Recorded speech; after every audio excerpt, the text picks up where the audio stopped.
어제 이 시간에 저와 여러분은 하나님의 성전을 정결하게 한 후에 그곳에서 수를 헤아릴 수 없는 번제와 화목제 그리고 전제를 드렸던 히스기야가 오랫동안 규례대로 지켜지지 않았던 성대한 유월절을 지켰고 또 7일에 7일을 더한 무교절까지 지켰다는 사실을 살펴보았습니다.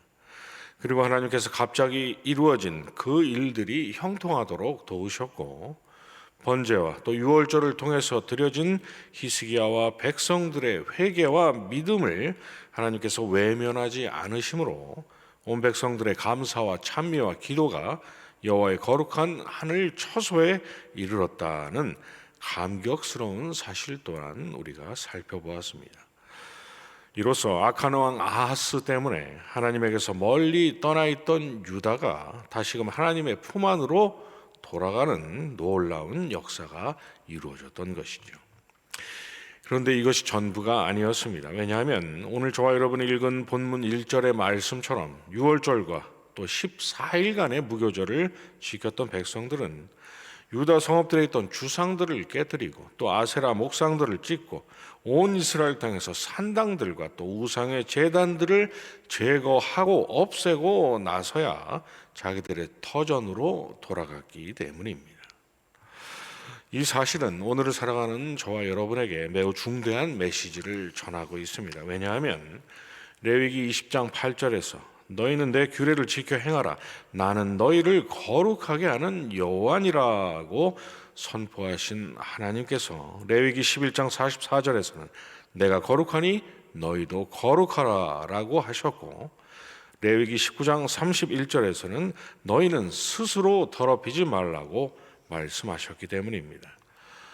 무슨 말씀입니까? 마가복음 10장 27절에서 사람으로서는 할 수 없을 때 하나님으로는 그렇지 아니하니 하나님으로서는 다 하실 수 있느니라 하신 우리 주님의 말씀처럼 거룩하지 않은 자를 거룩하게 하시고 또 의롭지 않은 자를 의로운 자 되게 하시는 것은 오직 하나님께서만 하실 수 있는 일이지만 거룩하게 하시고 또 의롭다 하신 하나님의 은혜를 입은 자들에게는 거룩하게 된 자기 자신을 스스로 더럽히지 말아야 할 의무가 발생한다는 것입니다. 거룩하게 하시는 것은 하나님께서 하실 일이지만 거룩하게 하신 것을 다시 더럽히지 않아야 하는 것은 사람이 감당해야 할 사람의 몫이라는 것이죠.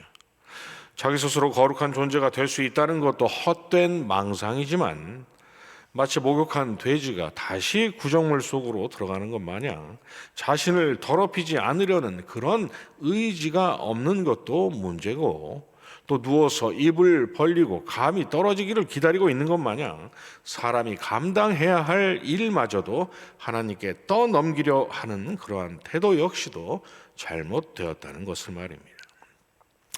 히스기야와 백성들은 바로 이 점을 놓치지 않았던 것이죠.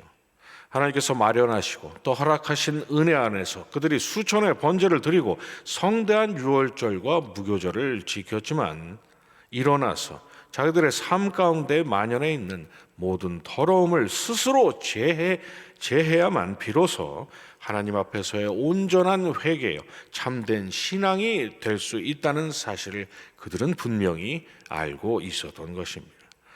그래서 주상과 또 우상과 산당을 제거하고 나서야 자기들의 원래의 삶의 터전으로 그들이 돌아갔던 것이죠.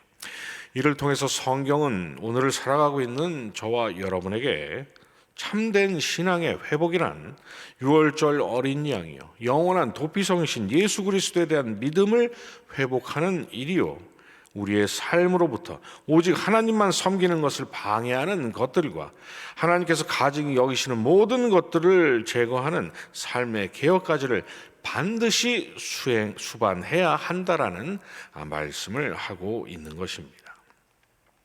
그런데 히스기야의 개혁에서 우리가 또한 주목할 것이 있습니다. 오늘 읽은 본문 2절 이하에서 히스기야가 제사장들과 레위 사람들의 반열을 정하고 그들로 하여금 지김을 행하게 하되 번제와 화목제를 드리며 여호와의 휘장문에서 섬기며 감사하고 또 찬송하게 했다고 말씀하고 있기 때문입니다. 이미 대대적인 신앙 개혁을 이뤄냈고 또 모든 것을 회복한 후에 백성들은 이제 각기 자기들의 삶의 터전으로 돌아갔지만 히스기야에게 있어서 그 일은 아직 끝나지 않았고 이 시간 이후로도 끊임없이 하나님께 드려질 아침 저녁의 번제와 또 절기의 번제를 위한 만반의 준비를 그가 갖추려고 했던 것입니다.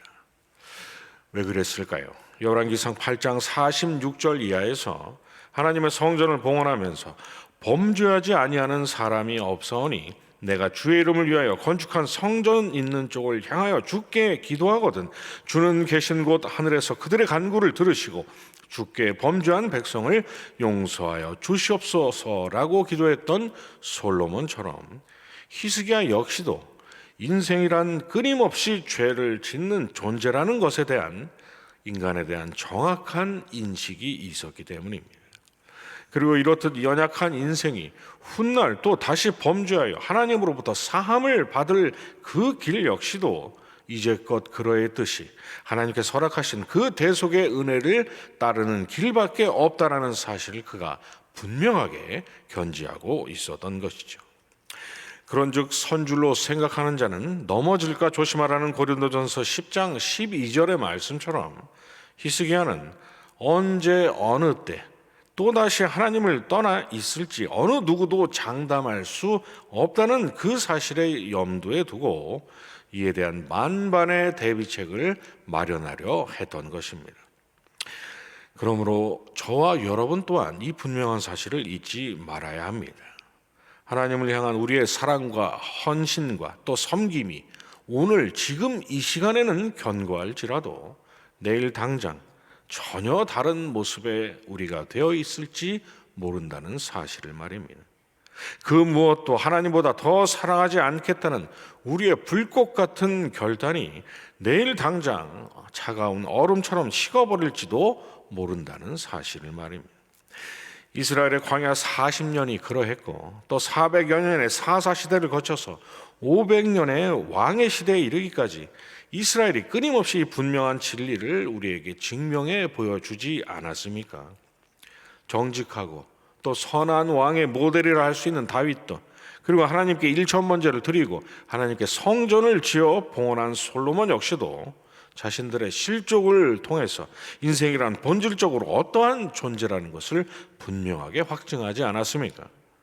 대대적인 신앙 개혁을 이뤄낸 히스기야 역시도 훗날 바벨론 사신 앞에서 예루살렘 왕궁의 금은 보화가 다 자기 능력으로 얻은 것인 양 자랑함으로써 지난날 하나님께서 기뻐하실 모든 일을 행했을 때 또다시 범죄하여 사함을 받게 된 자신을 바라보면서 지난날 모든 것을 먼저 걱정하고 준비해야 했던 자신의 판단이 옳았다는 것을 스스로 확인한 셈이 되었던 것입니다. 그러니 오늘을 살아가는 우리 역시도 얼마든지 그럴 수 있는 것이죠. 그렇다면 그날을 대비해 우리는 어떠한 준비를 해야 합니까? 우리가 넘어지는 그날 우리가 즉각적으로 해야 할 일은 무엇입니까? 우리도 유다 백성들처럼 양과 소를 준비해서 하나님께 드리고 우리도 히스기야처럼 하나님께 피 흘림 있는 번제를 드려야 하는 것입니까? 우리는 그럴 필요가 전혀 없죠.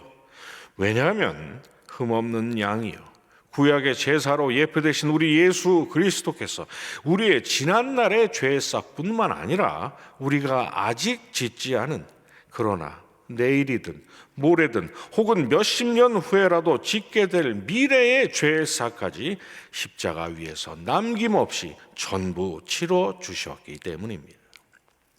그렇다면 우리는 그 미쁘신 주님 때문에 앞으로 실족할 수 있다는 사실을 전혀 걱정할 필요가 없고 실족하는 그 날에도 태연히 아무 일도 하지 않고 그저 앉아만 있으면 되는 것입니까? 그렇지 않습니다. 만약 그렇다면 왜 사도가 선줄로 생각하면 넘어질까 조심하라 라고 말했겠습니까? 성경은 히스기야의 신앙 개혁과 또 회복의 이야기를 통해서 우리에게 분명하게 말씀하고 있습니다. 아직 실족할 하지 않았다면 아무것도 염려하지 말고 다만 모든 일에 기도와 간구로 너희 구할 것을 감사함으로 하나님께 아뢰라. 그리하면 모든 지각에 뛰어난 하나님의 평강이 그리스도 예수 안에서 너희 마음과 생각을 지키시리라 하는 빌립보서 4장 6절 이하의 말씀처럼 믿음의 주요 또 온전케 하시는 주님에게 시선을 고정하고 실족하지 않도록 도우시기를 힘써 간구하는 것이 우리가 해야 할 준비라고 말입니다. 그리고 결국 안타깝게도 또 다시 실족하는 날이 찾아온다면 우리 스스로를 절망과 낙심의 깊은 흑암으로 끌고 내려가는 대신에 즉각 그 자리에서 일어나서 우리의 영원한 피난처여 요새여 산성이신 예수 그리스도께 나아가 서둘러 구원의 확신과 천국의 소망을 재빨리 회복하는 것이 실족하는 날 우리가 해야 할 일이라고 말씀하고 있는 것이죠. 그리고 은혜 안에서 다시 하나님의 품으로 들어간 우리도 오직 하나님만 섬기는 것을 방해하는 모든 것들과 하나님께서 가증히 여기시는 모든 더러운 것을 우리 삶에서 제거하는 거룩한 작업을 반드시 수행해야 한다라고 말입니다. 이 복된 규칙, 이 복된 패턴을 기억해서 주님의 손 붙잡고 실족을 대비하는 삶, 이것이 연약한 육신 가운데서 이 땅을 살아가고 있는 우리 그리스도인의 삶의 정답이라고 성경은 우리에게 분명하게 말씀하고 있는 것입니다. 이러한 복된 매일의 삶을 우리 주님 바라보시면서 우리 주님의 옷자락과 잡은 손을 놓지 않으시면서 이러한 견고한 의연한 성도의 삶을 살아가시는 저와 여러분이 되시기를 주님의 이름으로 축원합니다. 주님 가르쳐주신 기도로 예배 마치고 계속 기도하겠습니다. 하늘에 계신 우리 아버지여, 이름이 거룩히 여김을 받으시오며 나라의 임하옵시며 뜻이 하늘에서 이룬 것 같이 땅에서도 이루어지이다. 오늘날 우리에게 일용할 양식을 주옵시고 우리가 우리에게 죄 지은 자를 사하여 준 것 같이 우리 죄를 사하여 주옵시고 우리를 시험에 들게 하지 마옵시고 다만 악에서 구하옵소서. 대개 나라와 권세와 영광이 아버지께 영원히 있사옵나이다. 아멘.